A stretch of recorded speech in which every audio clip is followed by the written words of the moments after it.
You know what's wild? When I look back now, it's hard to believe how close I came to walking away from this industry before my career even really began. Not a dramatic pivot, not a big, bold exit, just a quiet unraveling, the kind where your heart starts to detach before your hands ever stop working. So today, I want to take you back with me to the beginning, to the hard parts, to the nearlies and the almosts, and to the lessons I wouldn't trade for anything now. Hey friend, I'm Jessica, and this is With My Whole Heart. I'm a real life woman juggling a lot of real life things, raising girls, running a hair salon, chasing big dreams, and doing my best to stay grounded through it all. If you've ever found yourself in the thick of it, somewhere between who you've been and who you're becoming, this space is for you. Here, we talk about the middle, the messy, meaningful, beautiful middle. The big leaps, the small wins, the hard lessons, and the heart-led pivots. From business and beauty to faith, motherhood, and everything in between, nothing's off limits. So grab your coffee or your tea, get cozy, and let's dive in. Because this journey, we're walking it together with our whole hearts.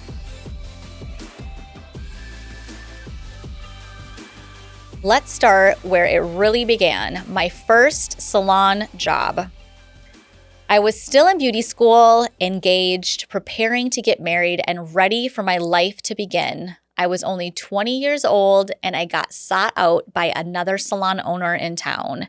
She happened to be my soon-to-be sister-in-law's hairstylist.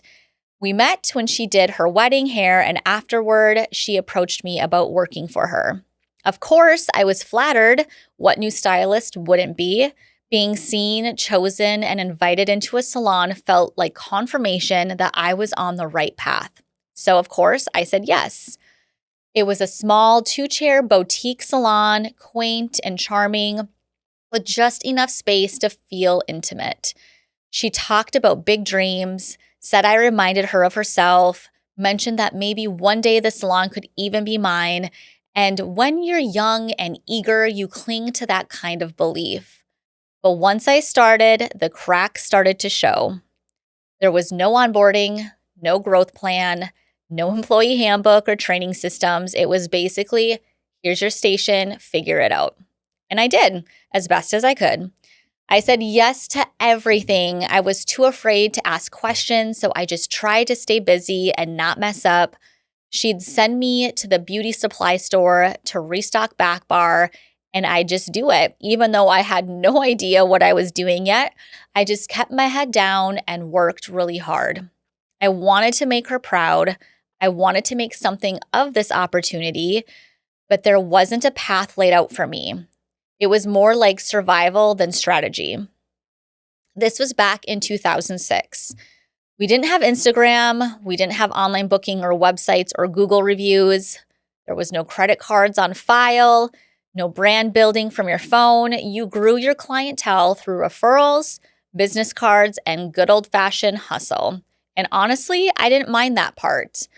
I've always believed that stylists are responsible for marketing themselves. I didn't expect clients to just appear out of nowhere. I was ready to work. But here's what didn't sit right with me, the way I was treated in the process. I'd show up to work, dressed in heels because I still thought that was the move back then, expecting to work with the 1 or 2 clients on my paper books for the day. And instead, I'd be handed a stack of flyers and told to walk the neighborhood, delivering them door to door. And I did it willingly and with a grateful heart. Until one summer day, I took a 45-minute break to grab a sandwich from good old Herbert's and Gerbert's and cool off in my car. When I got back to the salon, she was furious that I had taken a break at all. That was the moment that something shifted in me. I realized that the hustle was expected, but the humanity was not considered.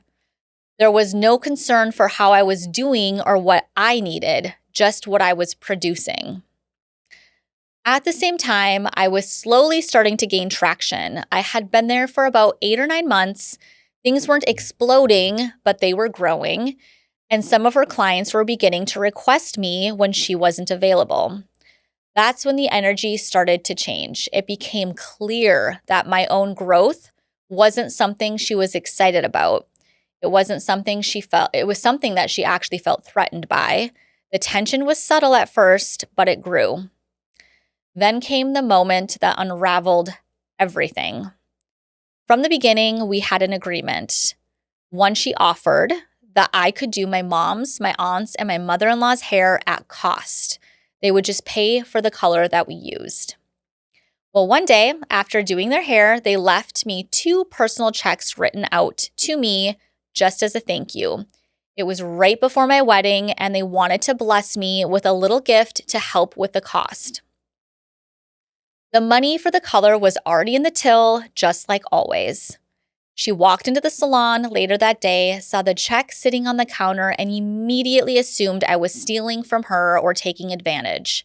She didn't ask questions, she just made assumptions. I calmly explained the product money is already in the register. These are just personal checks from my family. She opened up the register, saw the money, and then said nothing. No apology, no acknowledgement, no repair. She just swept it under the rug and pretended like nothing happened, but everything had changed. The air felt heavy, the trust was broken, and the writing was on the wall. I was still new, still learning, but I wasn't struggling to grow. In fact, I was starting to gain traction. Clients were beginning to request me when she wasn't available, and I don't think she appreciated that. About a month before everything came to a head, I had an honest conversation with her. I let her know I needed more support, some structure, guidance, and systems to help me continue growing in a way that felt healthy and sustainable. It wasn't a confrontation, it was a conversation. And to her credit, she seemed to hear me. We agreed we'd revisit this conversation after I got back from my honeymoon to see if there was anything more she could do to support me moving forward. But if I'm being honest, I think we both knew something had already shifted, because not long after that, everything changed. So with the wedding fast approaching, I was supposed to have a trial with the salon owner for my wedding hair. She had agreed to do it, but as the days ticked by, it became clear she wasn't going to make time for it. I didn't want to push or cause tension, so I reached out to a friend from beauty school, and thank goodness she was available. My friend came into the salon to color my hair, something the owner had already approved. And since we had the space, we decided to do my trial updo that same day. But during that trial, the salon owner walked in and she completely lost it. She was furious that another stylist was in her salon. I reminded her gently that she had approved my friend coming in to color my hair. It wasn't the first time, but it didn't seem to matter. The tension was thick, and it was one of the most uncomfortable moments of my life. She let us finish the trial, but her energy was cold and intense. That night, she messaged me asking to talk the next day. The next morning, I was called into the salon. She sat me down and said plainly, "This isn't going to work anymore. I have to let you go." But it wasn't just the words, it was what came after. She followed me around the salon like I was some kind of criminal, like I had done something terribly wrong. There was no clear explanation, no detailed conversation, just a heavy, confusing atmosphere that left me feeling more lost than ever. At one point, she even hugged me. She cried. She was genuinely sad, but the mixed signals only deepened my confusion. I was heartbroken. I felt like I'd been punched in the gut, and the stress, it was so intense that it caused one side of my face to go numb and to temporarily go into paralysis. All of this happened with my wedding just a week away. It was a traumatic, overwhelming moment, especially during what should have been one of the happiest times of my life. After I was fired, I stepped away from the industry almost completely. I didn't have a dramatic exit or a grand announcement. I just quietly walked away. I took odd jobs here and there to pay the bills and try to settle into married life. I was a newlywed, and honestly, my heart wasn't in hair anymore. The betrayal and heartbreak had left me unsure if I'd ever come back. But deep inside, and after time passed, there was a still small voice, a whisper that said, "You're not done." That voice reminded me why I started in the first place. Not for the perfect salon or the fastest growth, not for the branding or the recognition, but because I loved the connection, the transformation, and the way I could help someone leave my chair feeling more like themselves again. And slowly, gently, I began to re-enter the world of hair. Looking back, that first salon experience felt like a door closing so hard it almost broke me. But it also opened the door to everything that came after. The real growth, the clearer vision, and the fierce fire to build something better. I almost quit the industry before I even really started. If you're a new stylist or just starting your career journey, here are a few things I want you to remember. Don't just take the first job you're offered. Take the time to go on multiple interviews and really explore your options. If a salon doesn't have a proper interview process, if they just say, "You're hired," take that as a red flag. A salon that truly values its team will have a system in place, including a thoughtful hiring process. At Hustle Heart Salon, we have a 3-interview process before extending an offer because fit matters for both sides. Growth plans are essential and always evolving. Growth plans have been around for a while, but I didn't fully grasp their importance until I began growing my own team. As Hustle and Heart Salon expanded, I encountered growing pains, uncertainty about what the next step was, how to support my stylists, and how to foster sustainable growth. That pushed me to seek education, learn intentionally, and create clear, actionable growth plans. The beauty of growth plans is they're never static. They're always evolving. I'm continuing my education to learn the best ways to structure growth plans that truly work. And that's what this industry demands. If you don't stay ahead of the game, you risk falling behind. I want every stylist on my team to know what's expected of them and what they can expect in return. Clarity and clear expectations are kindness, not control. Setting clear black and white expectations so stylists know exactly what I expect from them and what they can expect from me is one of the kindest things a leader can do. That kind of clarity builds trust, reduces confusion, and creates a safe, supportive space for everyone to thrive.